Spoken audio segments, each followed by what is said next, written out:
forward as well. Thank you. Okay, yes, thank you. Thank you, Stuart. And thank you everyone for coming. And I'm just really excited to share my research that I did at University of Southern California. And so there was this, my presentation is on the effective methods to develop L2 oral fluency in a Korean EFL online context. And I was really interested in why. Why do Koreans struggle to grasp L2 oral fluency? And I felt there was a discrepancy between their receptive skills and then their productive skills.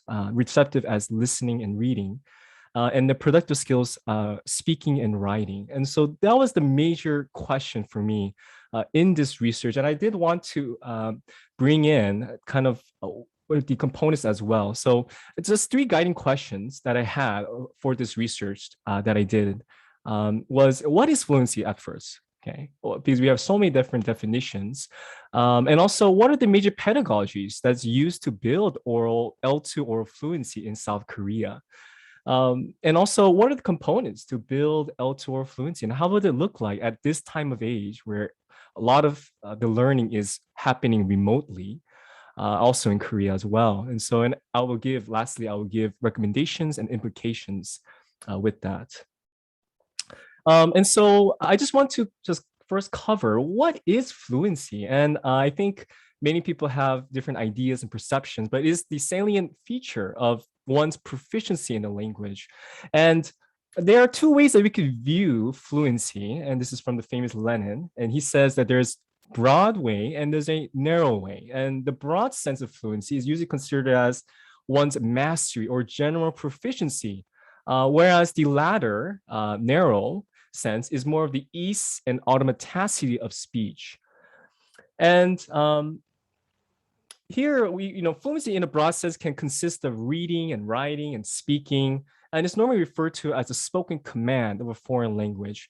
And on the other hand, fluency in a narrow sense would be more like an oral examination, right? At the goal of the speaker is to produce the speech at a tempo of a native speaker, unimpeded by the pauses and hesitations and repetitions and false starts and the like.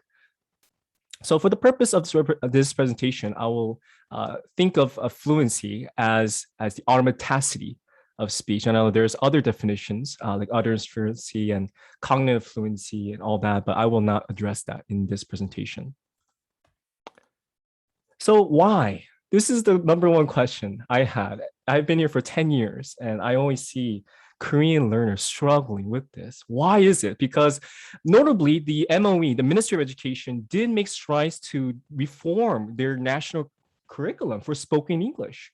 And they recognize the pitfalls of their traditional approach, which is the grammar translation approach, and in developing their learners to be proficient speakers of the language. And they later did implement the CLT, communicative language teaching, into their sixth national curriculum in 1995. And now, 2021, I believe that they implemented task-based learning and little more mediated pedagogies to help learners gain oral fluency. So let's look at some major pedagogies that we normally think, and I think many of you guys are familiar of this. So we'll go over each one and see it from the vantage point of fluency. Now, first one is grammar translation method. And this is probably the most common way that many Koreans teach in public schools still today. And it focuses on the literature and grammar of the target language, with passages being translated into and from the mother tongue. And undoubtedly, this structure-based approach may be useful for obtaining grammar, vocabulary, and reading comprehension. However, it falls short on developing learners' communicative abilities, and it focuses mainly on accuracy, while neglecting fluency. And so consequently, researchers say that students who learn through the GTM, grammar translation method, they could talk about the language they have studied, but they cannot talk in that language. And Omar clarifies, he says, quote, students know grammatical rules in the L2, but they lack the ability to communicate in that L2. And a famous researcher again, Richard and Rogers, even criticized this method. And he said, quote, a tedious it is a tedious experience of memorizing endless lists of unusual grammar rules and vocabulary, and that it offers no research-based justification for using it in today's classroom. This, if you guys have any thoughts, that'd be good to hear what you think about that. We'll move on to the audiolingual method, and this is based on the behaviorist theory. And this arose because of in response to the grammar translation method in the 1950s. And unlike the grammar translation method, this method emphasizes on, quote, acquisition of structures and patterns in common everyday dialogue. And unlike GTA, this drill-based approach was led to believe that students would be able to not just learn about the language, but to actually speak it. But however, due to error fossilization, teachers would deliberately correct speech errors during the early stages of learning. And this in practice will indeed not only stifle the motivation of learners, but it will hinder learners to communicate authentically, and it will disrupt the quote unquote flow and the continuity and the automaticity or smoothness of speech. So this high structured and pattern drills may allow learners to become familiarized with situational conversations, but the drawback of that is that it comes at the expense of using the target in meaningful, creative, and spontaneous ways. And Margros, one researcher, doubts that whether or not these utterance prepares one adequately for free-flowing and spontaneous speech. So from the vantage point of fluency, these drills do very little to develop fluency or even any communicative abilities for that matter. We're going to take a look at CLT now, and this is probably the most common these days that I believe they're using. And I'm sure many of you guys also use CLT in your practice as well. And CLT arose because of the failure to produce fluency and accuracy with the traditional GTA and also the ALM, audiolingual approach. And so the underlying purpose of CLT is to teach the target language for the purpose of communication. And so the learners will be given ample time to use the language, and this is procedural knowledge, rather than merely just to know the grammatical rules and the vocabulary and the structure, which is declarative knowledge here. And so therefore, in a typical CLT, as you guys know, if you look in a CLT classroom, they use role plays. I'm sure you guys use that as well. Dialogues, conversations, interviews and problem solving. And these are usually used for learners to interact for meaning rather than a form-based drill. Now, when we look at it from a fluency standpoint, many would assume that this would naturally develop a L2 general proficiency, which is the broad sense of fluency, and along with the ease and automaticity of speech, which is the narrow sense of fluency. But on the contrary, this meaning-based approach does not generally facilitate repetitive practices as necessary to build automaticity required for cognitive fluency. And so one researcher, Gapton and Salowitz, criticized that CLT provides little in terms of concrete and tangible goals for students. And this is especially true in the area of fluency. Kirk, humorously, he says that they have thrown out the baby with the bathwater. And so he mentions that they took out this repetitive practice, which is needed for automaticity. And so from the vantage point, looking back into fluency, of course, the structure-based approach are deemed adverse to the free-flowing, unhindered nature of communicative activities. And it is suggested that the current national English curriculum should allow some negotiated pedagogies so that it reflects their cultural and contextual particularities rather than just simply following a methodology, which is CLT.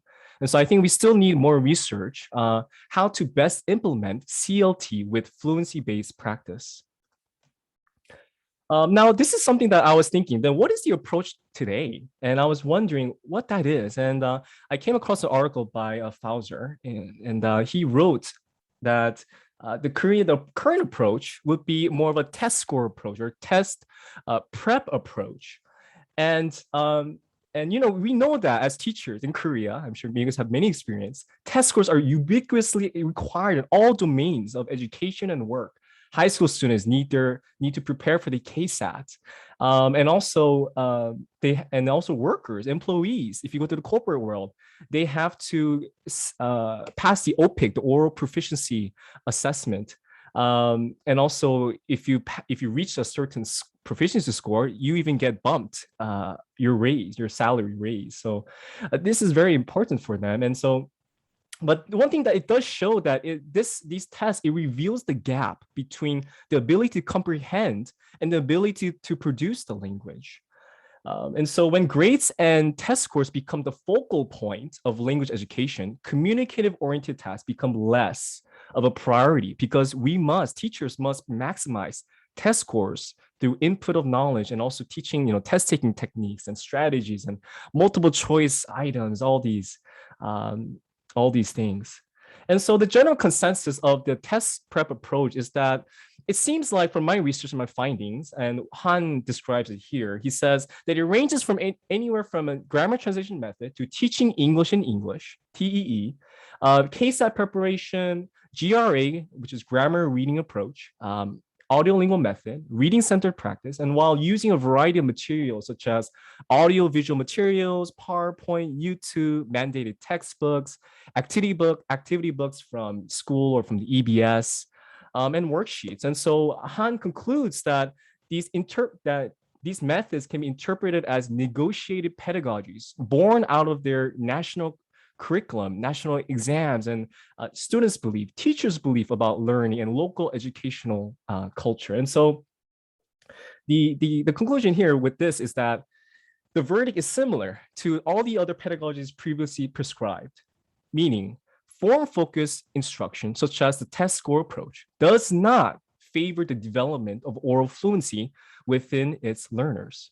And so before I cover the concept, we did cover like the different pedagogies that were used to develop L2 or fluency. But I do want to just kind of explain, and I was thinking about this, what is a Korean EFL online context? And we have to first examine this. And so I divided it up to Korean EFL, and then I divided it to a online context. And so as I describe this, I don't want to, we cannot overgeneralize learners from Korea because all learners in Korea are diverse and they have different linguistic abilities and needs and motivations. And but I think that there are some factors that we should consider in a Korean EFL online context. And so these factors would also pertain to other Asian students in Asia as well. And so that's the first thing is the concept of face.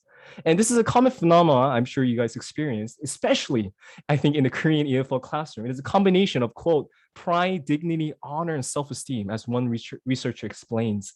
Students with lower levels of fluency fear of losing face in front of their peers if they make a mistake or if they provide an incorrect word. And on the other hand, students with a higher levels of oral fluency might be afraid to be labeled as show-offs. And so that's where we see the concept of face do play a part in this context of Korean EFL online context.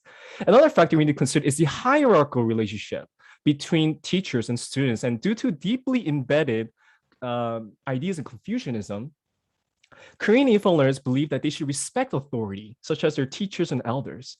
And since teachers are seen as the transmitter of knowledge, students from these contexts tend to listen attentively and they refrain from talking or asking too much questions, which is seen as a sign of disrespect to the teacher's instruction. And while teaching at Koyang English program at Ilsan, I experienced that students will be very quiet during the class time. But then when we have break time or when the class is over, the students would ask me questions. They will be interactive. And I'll be like, why didn't you speak? Why didn't you interact and speak during the class? And so I think this really breaks the concept or the stereotype that Asian students or Korean students are passive learners. And I think that's by far not exactly what it is. I think Korean students are interactive. They do want to be active learners, but they do have this cultural, I think, barrier or maybe this background which hinders them or maybe more difficult during class time. And so a lot of my students do come to me during break time or after class and ask me a lot of questions.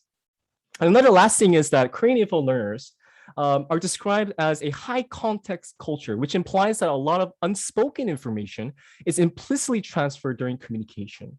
And so learners will often use nonverbal cues such as gestures and facial expressions to communicate with teachers rather than verbal, like in the counterparts in the West. And so for me, it's just a personal experience. When I asked my students, do you understand what I said? Many Koreans EFL learners would simply nod with their heads rather than saying yes out loud. And so I think we see that this is really a high contest culture that we are in. And so I think for practitioners, for instructors here, I think it's important to develop intercultural communicative competence. And we need to be aware of the distinctions between high contest culture, like in Korea and Asia and the Middle East, and maybe in low contest culture in the West. And so I think we need to both understand that and keep in mind. Now we're going to address the online context, and I want to first talk about social presence. And social presence is pretty much the degree to which a person perceives their communication partners to be real in mediated communication. In other words, what this pretty much means is that it is the degree of feeling connected with others in the online classroom, either synchronously or asynchronously. And so according to research, social interaction is positively linked with learning outcomes and student satisfaction in terms of online learning. And so the social presence is important and includes anywhere from online communication, interactivity, group cohesion, all of that here.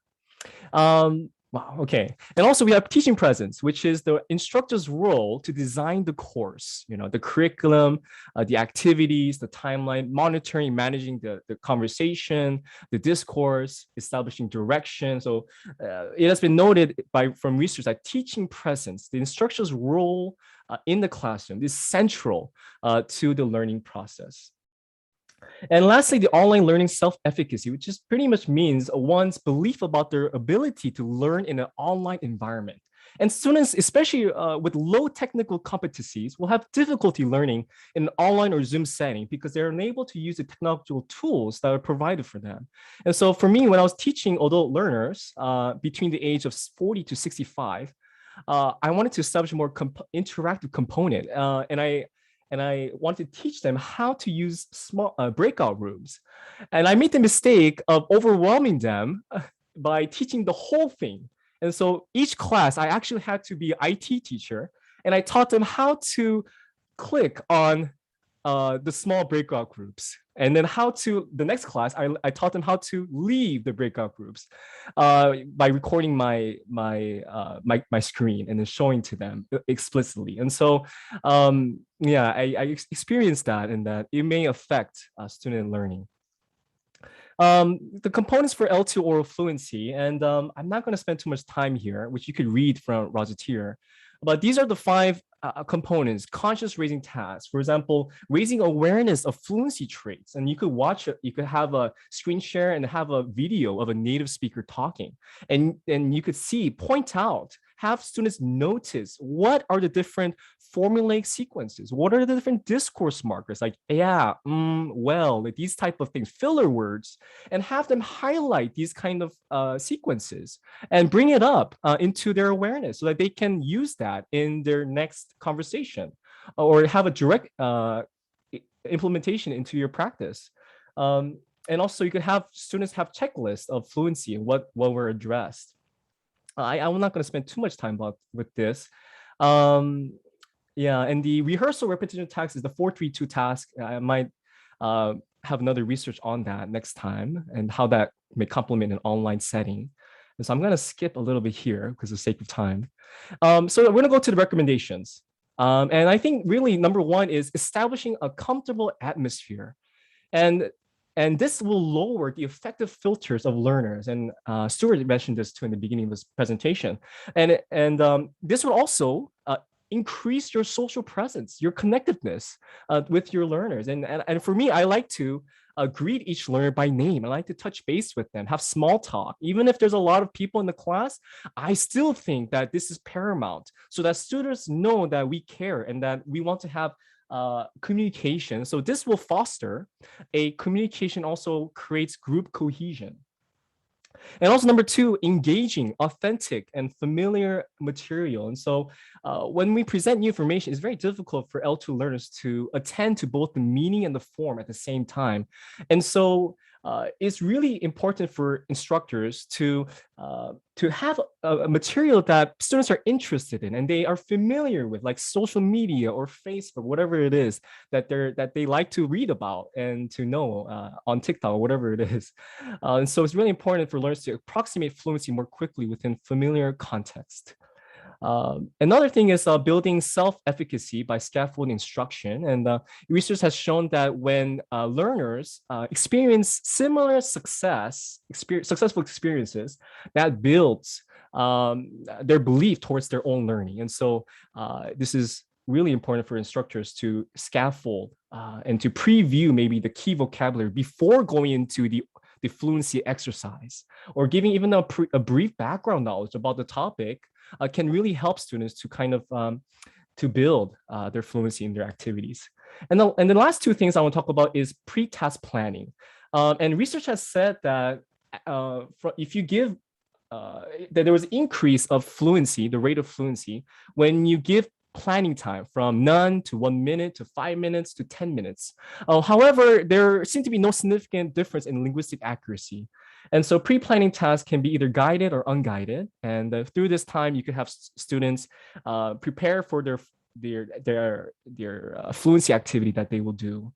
Okay. And lastly, you can limit correction, but if necessary, use clarification. So we don't want to hamper the flow and continuity of speech. And so research has shown that it might be best to use clarifications, or if there's a communication breakdown, use echoing or recasting for corrections. And so I believe I am above the limit here.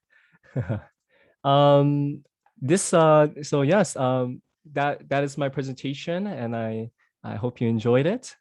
I know there was a lot of information here, but thank you for listening attentively, and I'll be open for any questions or whatnot. Yeah, thank you, Nehemiah. Everyone, please unmute yourselves and give your best clap. Thank you very much. Wonderful. Thank you. Thank you. Yes. Yeah, any questions? Or I was thinking about maybe what you guys use for your to build oral fluency, or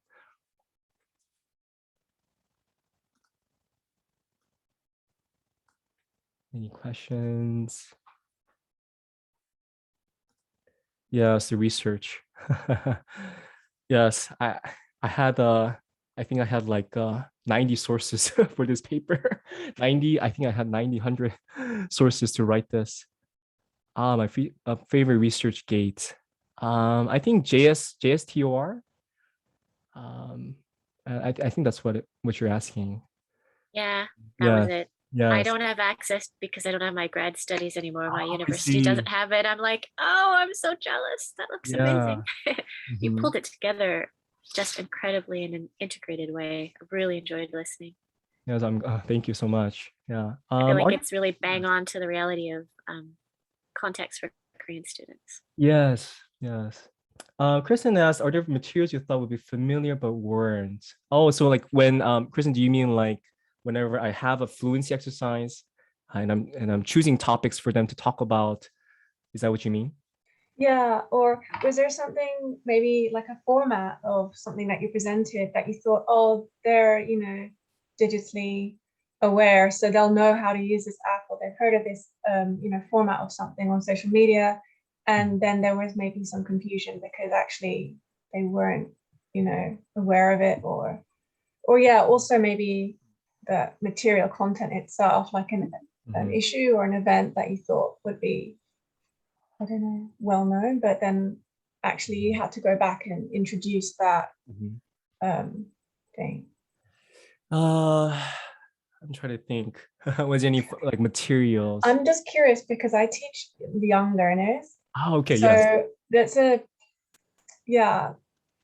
I'm actually surprised by what they do know or what they're not aware of sometimes, and what things they can use, like technology wise, and things that get them stumped. So it's a bit different, Right, that is true. I think stories are really great. Like having especially young learners, the story really draws them in, and I think having them first listen with receptive skills, listening or maybe reading, stories, short stories.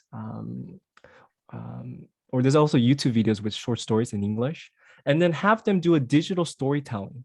And I think there was a presenter like 2019 where he had students like record themselves telling the story and using that as an oral activity. And for me, I would use that as a fluency exercise. I would have them and give them pre-task with vocabulary, and have that they could use, have them understand what the words are, and have them use them, try to use them in the digital storytelling. But Yeah, I'm curious about older learners too. older So learners. my Yeah. question was Yes. more directed at towards older Oh, learners okay. because I Older teach young learners. learners, but I'm curious about what goes on with Mhm. adult learners or like high school, middle school. Mm-hmm. Yes, I think really that's the thing that for instructors, that's the thing that we need to find: engaging, authentic material that students can enjoy talking about. And so I find that it really depends on the students, and I think for especially the adults, I think they do are aware of the news, and so they hear the news.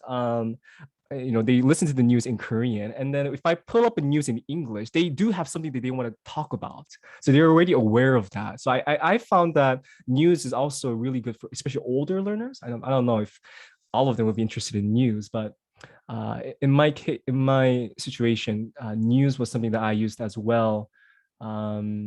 Like for example, what was the news that I used? I'm trying to remember here. And Yes. I found that with like mature learners, they respond well to articles, and Yes. a lot of them are, everyday news readers as well. So Mhm. they actually Yes. can enjoy like activities based on like social commentary, and Yes. especially things that go global. Oh yes, right. Trends. I think for we as teachers, we need to know the trends too. What are the kids talking about? What are on their phones? And just for me to talk about, hey, what are you listening to these days? Or what games are you playing these days? These questions can help to find authentic material for students to talk about and to build the oral fluency. So yeah, I'll think about it, and Chris, I'll let you know if there's. I just can't think of it at the top of my head right now. Yes. Yes. All right. Okay, everybody. Well, that Thank you was very a much. fantastic, 2 wonderful research presentations in a Before row. you I go, got so much from that. awfully sorry, I still need to mention the Easter egg for yes. this presentation. Easter egg Yes. number 5, ladies and gentlemen, Black Panther. Black Panther. That's a good one. There you go. Great. So, you got 2 Easter eggs from this, so I'm sure Yes. you feel happy about it. Hope you guys win that book. I've got